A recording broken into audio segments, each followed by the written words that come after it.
माझं नाव ज्योती धडे. मी एक नॅचरोपॅथिस्ट आहे. मी हेल्प करते होममेकर्सला की विदाऊट मेडिसिन त्यांनी त्यांचं मेंटल आणि फिजिकल जे इश्यूज आहेत ते हेल्थ इश्यूज ते कशा पद्धतीने कवर करतील.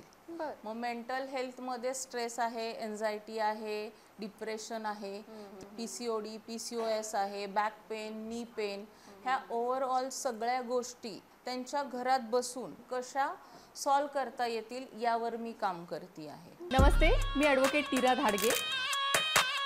कोणत्याही क्षेत्रात तुमची कामगिरी वाखाणण्यासारखी असेल, इतक्या लोकांशी मी बोलतेय ना, काहीतरी रोज नवीन शिकायला मिळतं. एकमेकांना मदत करण्यासाठी तुम्ही ही कम्युनिटी जॉईन करू शकता, पुणे वुमन्स क्लब.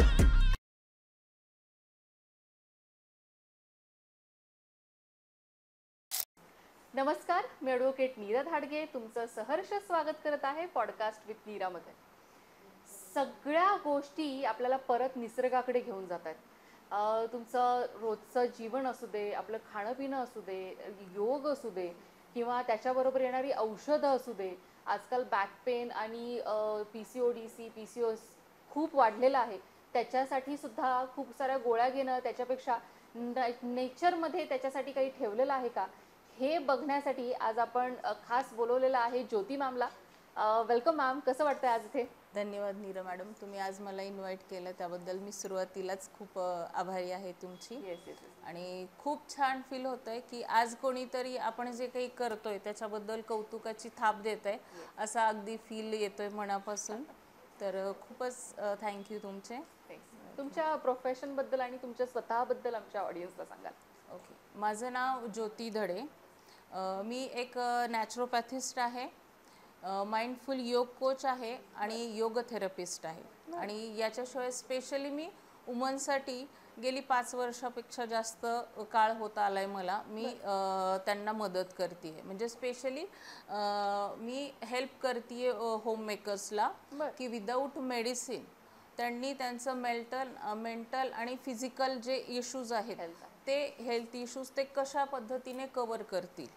मग मेंटल हेल्थमध्ये स्ट्रेस आहे, एन्झायटी आहे, डिप्रेशन आहे, किंवा जर आपण शारीरिक त्यांचे हेल्थ इश्यूज जर म्हटले तर वेट गेन आहे, PCOD PCOS आहे, बॅक पेन, नी पेन, ह्या ओव्हरऑल सगळ्या गोष्टी त्यांना त्यांच्या घरात बसून त्यांच्या किचनचा ॲज अ मेडिसिन म्हणून उपयोग करून कशा सॉल्व करता येतील यावर मी काम करते आहे. आणि नॅचरोपॅथिस्ट किंवा निसर्गोपचार तज्ज्ञ, तर यासाठी मी एक क्लेरिफिकेशन स्पष्ट सांगू शकते की निसर्गोपचार तज्ज्ञ म्हणजे हा की जो निसर्गातल्या गोष्टी वापरून, जसं की ऊन, हवा, पाणी, वारा या गोष्टी वापरून ट्रीटमेंट करतो किंवा तुमचा आहार बदलून. तर तुमचं आहार हेच तुमचं मेडिसिन असतं. आणि माझ्याकडे आत्तापर्यंत हजारोपेक्षा जास्त महिला आहेत की त्यांनी छोटे मोठे आजार तर त्याच्यावर मात केलेली आहेच, पण त्याशिवाय PCOD PCOS किंवा इनफर्टिलिटी म्हणजे त्यांना प्रेग्नन्सी राहत नव्हती अशा लेडीज अगदी 2 आणि 3 महिन्यांच्या कालावधीमध्ये त्यांनी फक्त त्यांचा आहार आणि जीवनामध्ये योग आणला, यामुळे त्यांचं आयुष्य अगदी आनंदमय झालेलं आहे.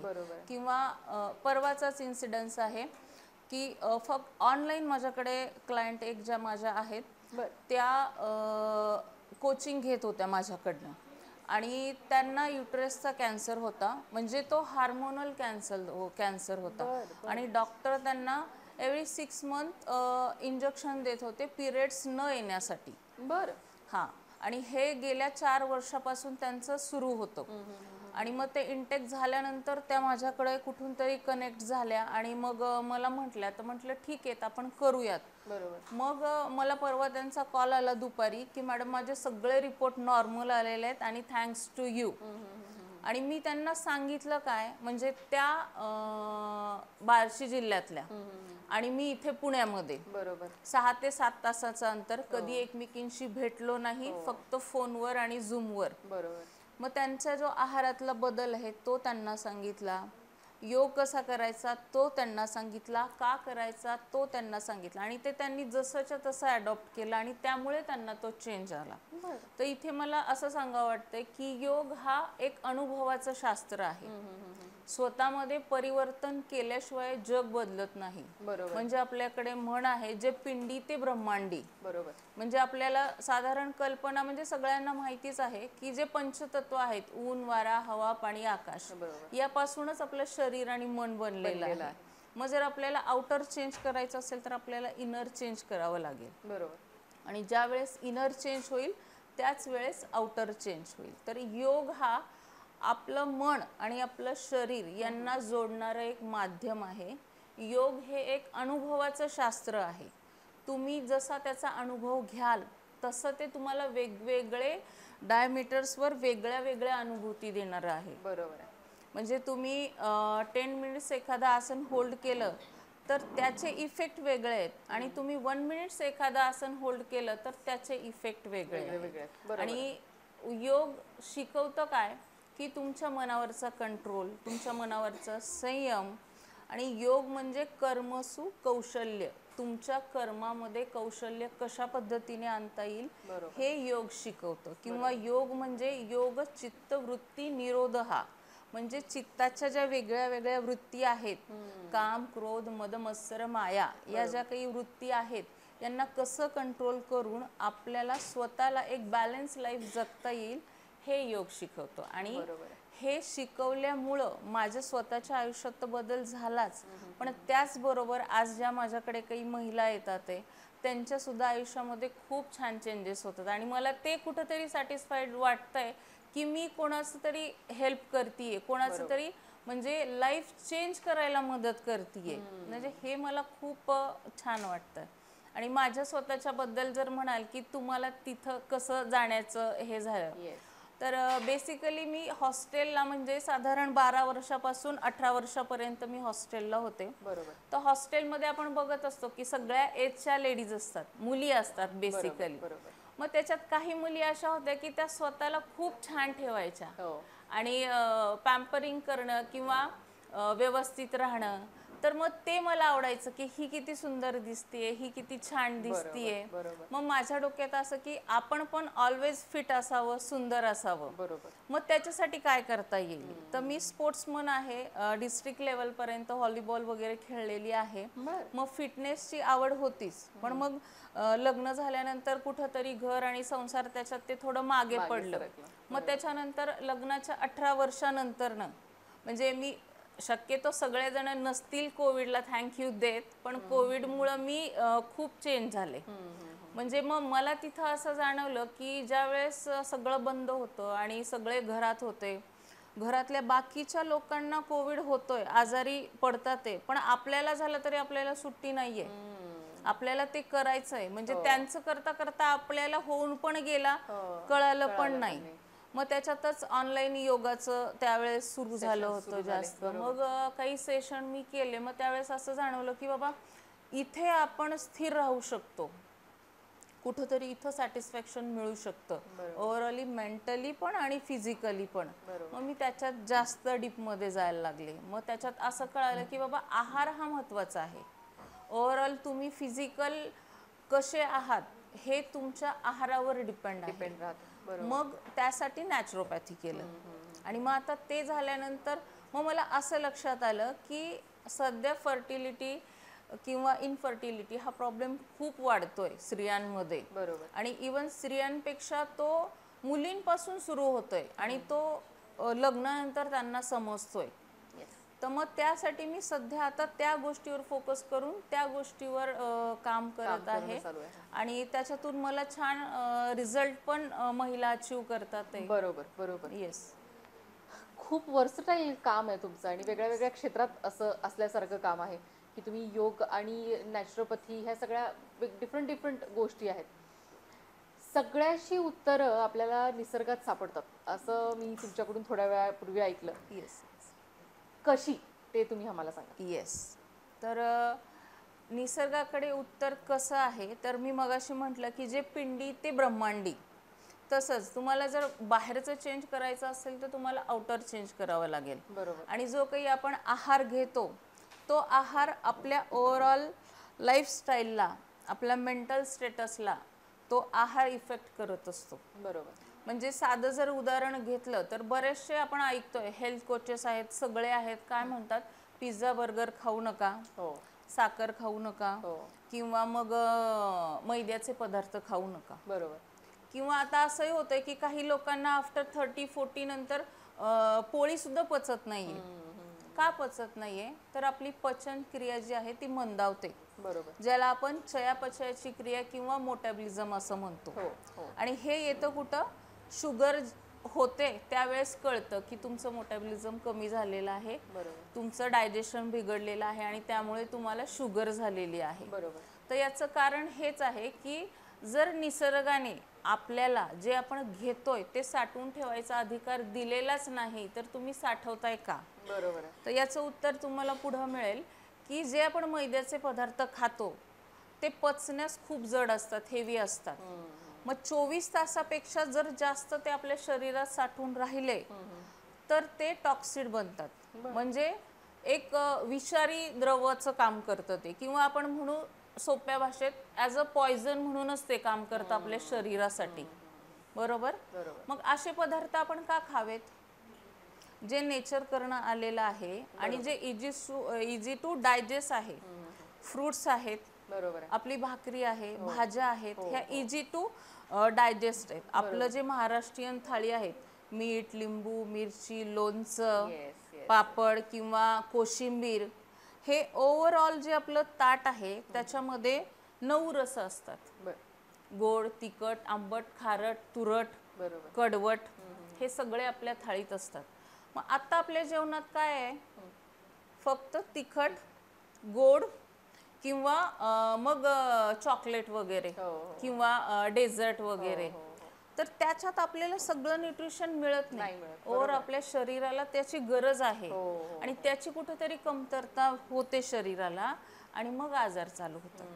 आणि एक सोपं, अगदी सोपं उदाहरण जर सांगायचं झालं तर जे आपण जेवतो तर ते पचवण्याचं काम कोणाचं आहे? पोटाचं.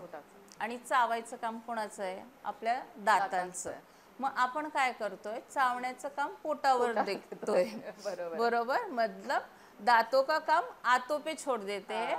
तर मग त्यामुळे काय होतं की आपल्या इंटेस्टाईन, आतड्यांच्या वर ताण येतो आणि मग ते कधी डायजेस्ट होतात, कधी नाही होतात, त्याचं टॉक्सिनमध्ये रूपांतर होतं. हेच जर आपण ते बारीक चावून खाल्लं, म्हणजे मी सांगते ते वेगळं नाहीये, हे तुम्ही बऱ्याच वेळा ऐकलेलं आहे. पण त्याचा कसा आपल्या शरीरावर परिणाम होतो हे कदाचित तुम्हाला माझ्यामुळे समजेल. जर आपण बारीक जेवण चावून खाल्लं, जी आपली सलायवा आहे ती अल्कलाईन आहे आणि जे आपलं शरीरामध्ये जे काही द्रव स्त्रवतात किंवा सोप्या भाषेत आपण त्याला पित्त म्हणू, हे ॲसिडिक आहे. बरोबर. ॲसिडिक आणि अल्कलाईन हे जर दोन्ही मिळाले तर ते न्यूट्रल काम करतं आणि हे शरीरात आपल्या निसर्गाने दिलेलं आहे. मग आपण काय करतोय? चावतच नाहीये व्यवस्थित, त्यामुळे ते काम पोटावर ठेवतोय, त्यामुळे ॲसिडिटी वाढतीये. बरोबर. त्यामुळे पित्त वाढतंय आणि त्यामुळे वेगवेगळे आजार होतात. ते सगळे आजार हे आपल्या पोटापासून सुरू होतात आणि पोटावरच येऊन थांबतात. मग त्यासाठी काय? तर जे निसर्गाने दिलेलं आहे त्याचाच पुरेपूर उपयोग केला तर मेडिसिनची आवश्यकता लागतच नाही. म्हणजे मी इथे क्लिअरली म्हणू शकते, कदाचित कोणाला थोडंसं हे पण होईल, पण डायबिटीज, बीपी, शुगर, थायरॉइड, हे जे सगळे काही प्रॉब्लेम्स आहेत ना, हे फक्त आणि फक्त आपल्या आहारामुळे होतात. जर एखाद्याला कोणाला कोलेस्ट्रॉल असेल, हार्टचा प्रॉब्लेम असेल, तर त्याच्या रक्तामध्ये ना फक्त ॲसिडिटी वाढलेली असते. बरोबर. आणि त्यामुळं त्याच्यात कोलेस्ट्रॉलची निर्मिती होते. जर त्या व्यक्तीने अल्कलाईन पदार्थ किंवा जे जेवण आहे ते बारीक चावून जरी घेतलं आणि रक्तातली ॲसिडिटी कमी झाली तर हार्टचा पेशंट विदाऊट औषध बरा होऊ शकतो. हे सायंटिफिकली प्रूव्ह झालेलं आहे. तर हे एवढं सोपं आहे, पण हे आपल्याला माहिती नाहीये किंवा आत्ताच्या लाईफस्टाईलमुळे आपण त्याच्याकडे लक्ष देत नाही. आपल्याला वेळ नाहीये तेवढं बसून शांत जेवायला किंवा तेवढं हेल्दी करून खाण्यासाठी.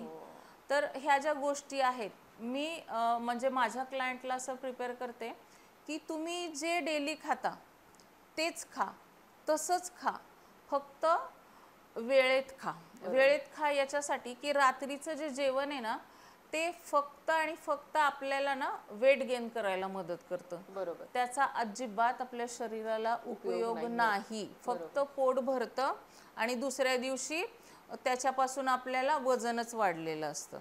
का तर दिवस मावळल्यानंतर आपलं शरीर विश्रांतीकडे गेलेलं असतं. तर आपलं ब्रेन एका वेळेला एक काम करतं. रादर ते जेवण पचवेल किंवा आपले जे आतले ऑर्गन्स आहेत, आपलं हार्ट, लिव्हर, किडनी यांना रिपेअर करेल. म्हणजे आपली झीज भरून काढेल किंवा आपलं जेवण पचवेल. बरोबर. तर मग ते काय करतं, जेवण उद्या पचवतो मी, आता मी शरीराची झीज भरून काढतो. बरोबर. मग ते जेवण तसंच राहतं आणि आपल्या शरीराची झीज भरली जाते. दुसऱ्या दिवशी सकाळ झाली म्हणून, वेळ झालाय म्हणून आपण परत जेवतो. ते संपत नाही तोपर्यंत आपण दुपारी घेतो. मग ते संपत नाही तोपर्यंत आपलं संध्याकाळचं. म्हणजे आपण आपल्या शरीराला काय करतोय, फक्त जेवण पचवायलाच हे करतोय, म्हणजे त्याच कामाला लावतोय, पण रिकव्हरी करण्यासाठी, टॉक्सिफिकेशन करण्यासाठी वेळच देत नाही. आणि तो जो वेळ आहे तो वेळ आपल्याला असा नाही ना मिळत, तर मग आपण आहारातूनच घेऊ शकतो.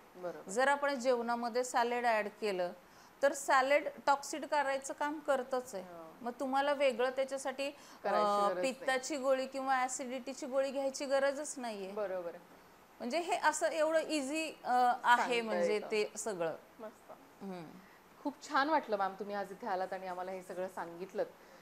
खूप गोष्टी माहितीच नसतात लोकांना, म्हणजे जसं आपण बघत जातो किंवा आता तुम्ही त्या गोष्टीमध्ये तज्ज्ञ आहात, तर तुम्ही या गोष्टी एकदम सरळ सोप्या भाषेमध्ये आम्हाला सांगू शकलात. ह्या गोष्टी खूप लोकांना माहितीच नसतात.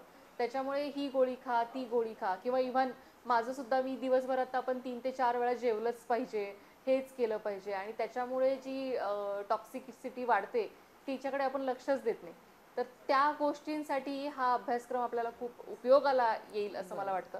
आणि खूप छान वाटतंय तुम्हाला आज इथे बघून, आणि तुम्ही हे सगळं आमच्याबरोबर शेअर केलं, त्याबद्दल धन्यवाद. थँक्यू. थँक्यू.